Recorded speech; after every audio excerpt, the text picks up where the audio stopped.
Good evening everyone, welcome you all to my YouTube channel. Guys, ಇವತ್ತು ನಾನು ಗಾಯತ್ರಿಯವ್ರ family ಜೊತೆ ಗೋಕರ್ಣ ಬೀಚಿಗೆ ಹೋಗ್ತಾ ಇದ್ದೆ. ಹಾಗೆ ಹೋಗುವಾಗ ಅಲ್ಲೇ ಸಾಣಿಕಟ್ಟದಲ್ಲಿ ಉಪ್ಪು ತಯಾರಿಸ್ತಾ ಇದ್ದರು.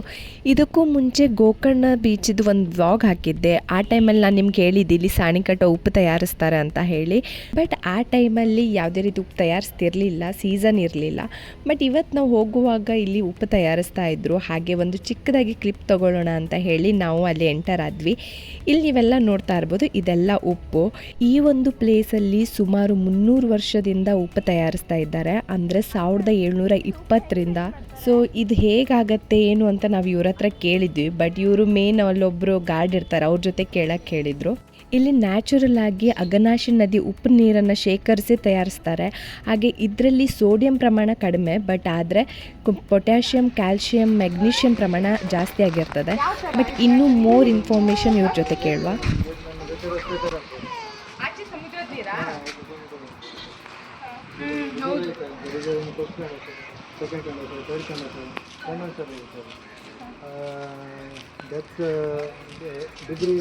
ಅಲ್ಲಿ 2 ಡಿಗ್ರಿ ಇದ್ದರೆ ನಮಗೆ 16 ಡಿಗ್ರಿ ಸಿಗಬೇಕಾಗುತ್ತೆ ಟೆಂಪ್ರೇಚರ್. 16 ಡಿಗ್ರಿ ನೀರನ್ನು ನಾವು ಇಲ್ಲಿ ಬಿಡ್ತೇವೆ. ಗುಣಕ್ಕೆ ಬಿಟ್ಟು ಅದು ಬಿಸಿಲಿಗೆ ಉಪ್ಪು. ಇದೆಲ್ಲ ಎಲೆಕ್ಟ್ರಿಕ್ಕಾ? ಏನದು? ಹಾಗೇನಿಲ್ಲ, ಜಸ್ಟ್ ಪ್ರಕಾಶದಿಂದ ಹಾಗೆ ಆಗೋದಾ? ಫಸ್ಟ್ ಬಿಟ್ಟಿರ್ತೀರಾ, ಆಮೇಲೆ ಬಿಸಿಲಿಗೆ ಇದಾಗೋದು. ಅದು ನಮಗೆ 2 ಡಿಗ್ರಿ ನೀರು ತಗೊಂಡು ಸಮುದ್ರ ತಗೊಂಡು ನಮಗೆಲ್ಲ ಲಾಸ್ಟ್ 16 ಡಿಗ್ರಿ ಸಿಗ್ಬೋದು ಈ ಕಡೆ. 16 ಡಿಗ್ರಿ ನೀರನ್ನು ನಾವು ಬಿಟ್ಟು ಅದು ಉಪ್ಪು. ಇಲ್ಲೆಲ್ಲ ಕಡೆ ಸಪ್ಲೈ ನೀವೇ ಮಾಡೋದಾ?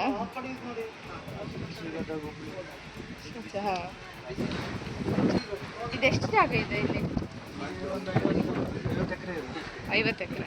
ಅಕ್ಕಿಗೆ ಒಂದು 4 ಹಾಂ, ಎಲ್ಲ ಕಡೆ ಉಪ್ಪೇ ಇದು ಮಾಡ್ತಾರಾ?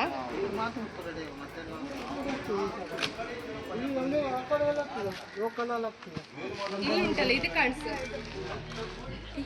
ಅಯೋಡಿನ್ ರಹಿತನ. ಇದು ಹೆಂಗೆ ವ್ಯಾಲ್ಯೂ ಇರ್ತದಕ್ಕ?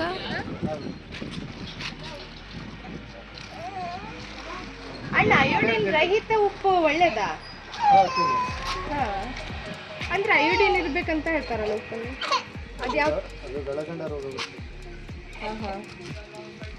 ಅವ್ರ ಜೊತೆ ಇನ್ಫಾರ್ಮೇಷನ್ ಕಲೆಕ್ಟ್ ಮಾಡಾಯಿತು. ಹಾಗೆ ನಮ್ಮ ಶ್ರೀಷ್ಠ ಪುಟ್ಟಿನೂ ಅವರು ಸ್ವಲ್ಪ ಹೊತ್ತು ಮುದ್ದಾಡಿದ್ರು. ಅದಾದ ನಂತರ ನಾವು ಅಲ್ಲಿಂದ ಬೀಚಿಗೆ ಹೊರಟ್ವಿ. ಶ್ರೀಷ ಕೂಡ ಫಸ್ಟ್ ಟೈಮ್ ಬೀಚಿಗೆ ಬಂದದ್ದು. ಎಲ್ರಿಗೂ ಕೂಡ ಮದುವೆ ಫಂಕ್ಷನಲ್ಲಿ ಬ್ಯುಸಿ ಇದ್ಬಿಟ್ಟು ಎಲ್ರಿಗೂ ರಿಲ್ಯಾಕ್ಸ್ ಬೇಕಿತ್ತು. ಸೊ ಫ್ಯಾಮಿಲಿ ಎಲ್ಲರೂ ಸೇರ್ಕೊಂಡು ಬೀಚಿಗೆ ಬಂದಿದ್ವಿ. ಬೀಚಲ್ಲಂತೂ 1.5 hours ಫುಲ್ ಎಂಜಾಯ್ ಮಾಡಿದ್ವಿ. ಅದರಲ್ಲೂ ಕೂಡ ಈ ಜಸ್ಟಿನ್ ಇದ್ದಾನಲ್ಲ, ಅವ್ರದ್ದು ಊರೆಲ್ಲ ಮಡಿಕೇರಿ, ಅಲ್ಲಿ ಬೀಚ್ ಅಂತೂ ಸಿಗಲ್ಲ. ಇವನಂತೂ ನೀರು ಬಿಟ್ಟು ಈ ಕಡೆ ಬರಲಿಕ್ಕೆ ರೆಡಿ ಇರಲಿಲ್ಲ. ಮತ್ತೆ ಸ್ವಲ್ಪ ಹೊತ್ತು ಅಲ್ಲೇ ಇನ್ನೂ ಎಕ್ಸ್ಟ್ರಾ ಆಟ ಆಡಿದ್ವಿ.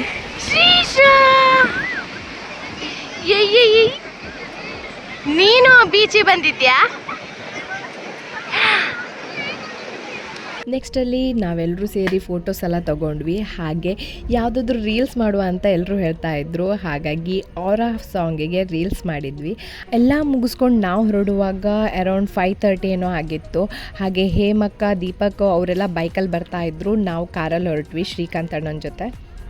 ದೀಪಕ್ ಆ್ಯಂಡ್ ಜಸ್ಟಿನ್ ನಮ್ಮ ಜೊತೆನೇ ಬರ್ತಾಯಿದ್ರು. ನಮ್ಮ ಸ್ಪೀಡು ಅವ್ರ ಸ್ಪೀಡು ಈಕ್ವಲ್ ಆಗಿತ್ತು.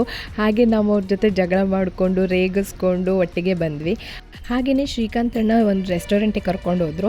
ಮಧ್ಯಾಹ್ನ ನಾವು ಯಾರೂ ಊಟ ಮಾಡಿರಲಿಲ್ಲ. ಹಾಗಾಗಿ ಅವರೆಲ್ಲ ಬಿರಿಯಾನಿ ತೊಗೊಂಡ್ರು. ನಾನು ಶವರ್ಮ ತೊಗೊಂಡಿದ್ದೆ.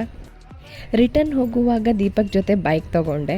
ಬೈಕ್ ಕಲ್ತಾದ್ಮೇಲೆ ಸ್ವಲ್ಪ ಕ್ರೇಜ್ ಜಾಸ್ತಿ ಇರತ್ತಲ್ಲ, ಹಾಗಾಗಿ. ಕಾರ್ ಮೊಬೈಲ್ ಇತ್ತ, ಹೋಗಿ ಮೊಬೈಲ್ ಅಲ್ಲೇ ಕಾರ್ ಇತ್ತು. ಡಿಪ್ರೆಷನ್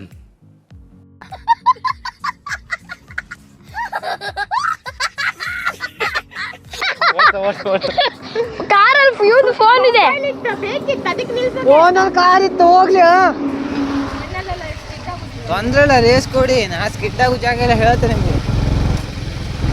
ಸೊ ದುಂಡ್ಕುಳಿಯಿಂದ ಗಾಯತ್ರಿ ಮನೆಯವರೆಗೂ ನಾನೇ ಬೈಕ್ ಓಡಿಸ್ಕೊಂಡು ಹೋದೆ. ಈ ವ್ಲಾಗ್ ನಿಮ್ಗೆಲ್ರಿಗೂ ಇಷ್ಟ ಆಗಿರುತ್ತೆ ಅಂದ್ಕೊಳ್ತೀನಿ. Thanks for watching.